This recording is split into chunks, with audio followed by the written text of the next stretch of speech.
Shall I switch to Telegram, Signal? What's the differences? Should I be worried? WhatsApp sending my data to Facebook, and even talking about subpoenas of Facebook and what might happen in privacy, and do you trust Zuckerberg? Anyway, global issue. How does that impact Facebook price? Let's just have a look at this and where we stand. Is it time to get in, get out, pull back? So you want to get in, or do you want to get out and say new Congress, left wing, they're going to break? What does any of this mean? Like a hell of a lot of numbers on there at the moment. I'll come to the price chart. You can see it was up 12%, then 53, down 25% actually in 20, not very good, is it? 50 in 2019, 33% up in 2020. So not bad figures in terms of returns. Is it valued? Has got to be the first question. And in terms of valuations, well, 6% is 26 times it is what you're paying in order to own it. So it's as if you're paying 26 times last year's profit. The problem with analysis is, of course, will probably increase exponentially. They own Instagram, they own WhatsApp, and there's a whole lot more you can do with WhatsApp. Who knows? They might make it make payments. This whole news story made me a little bit worried. So long, I don't have a problem with it. Short term, well, I'm going to come to the chart in just 1 second. Hold on. Price to free cash flow. That says, got a few greens here. No, got some greens.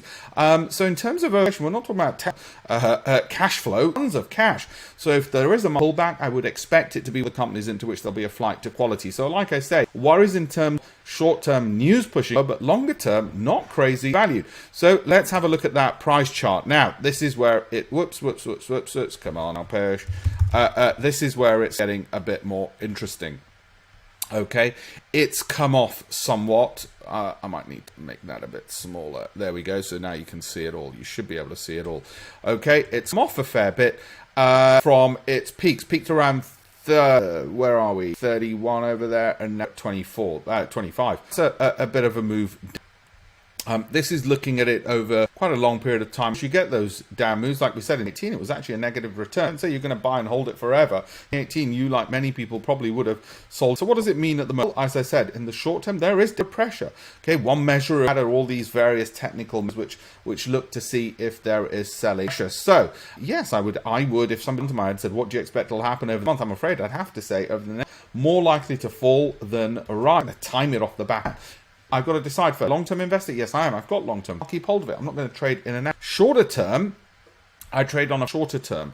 Whole period of trying to trade month out is one of the worst things you can do. Be looking to trade it month in, month out. But if you said to me, Alpersha, don't book, why now, or should I wait? The question to me, and I can't give you financial advice because I don't know your circumstance. My individual perspective at the moment is that I'm in waiting. However, the arms that you don't first about the time frame you're going to hold it for 12 months. You suspect because it's holding with lots of. Then don't say should I not. I would be more risk in. If you're very risky, you might say, well, I'll put a third of what I was going to put a month, a third next month, a third month after, just in case I miss some of the rises that might happen. I won't put it all in one go, in case it does continue to fall. Will it continue? Well, again, if you put a gun, you have to put more money on, more likely, 60% likely to fall a little bit, probably not loads, than it is to rise. So if you're reverse, you'd wait on this. If you're medium risk, really just put a third in, a fifth for the next. So, and if you're risk loving, you just right now. Of course, you're risk averse, you put the money in a bank. There's always risk of loss. And what might the losses look like? Always important to do that because we don't want to be speculating gamblers. What might the losses? Well, look, this is where it is. Let's look at scenarios. Okay, well, not go back to the kinds of levels it's been at in 2020, which would another 20. Would it? Roughly, just in my head, I think it could mean a potential 20% fall. Is it? No, I think so. Could it happen? I'm telling you, there's a lot of Telegram and Signal moving. That's going to create negative. And I think from Instagram, guess who's stealing? YouTube, owned by Alphabet, creating shorts, which are the videos, and TikTok. So is it as cool as it used to? After a bored of looking at people and their holiday days, particularly in COVID. So there's a bit of a danger there as well. It's bad for the long term. I've got no problems having some cash in a cash-rich company like valuations. So, like I said, work out what you're holding, work out your risk levels, and then that makes your thinking a lot simpler. Do not gamble on the basis, it's fall, and then it's going to skyrocket. I'm not a gambler, not speculating. This is the wrong place to look. Okay, hope that was all helpful.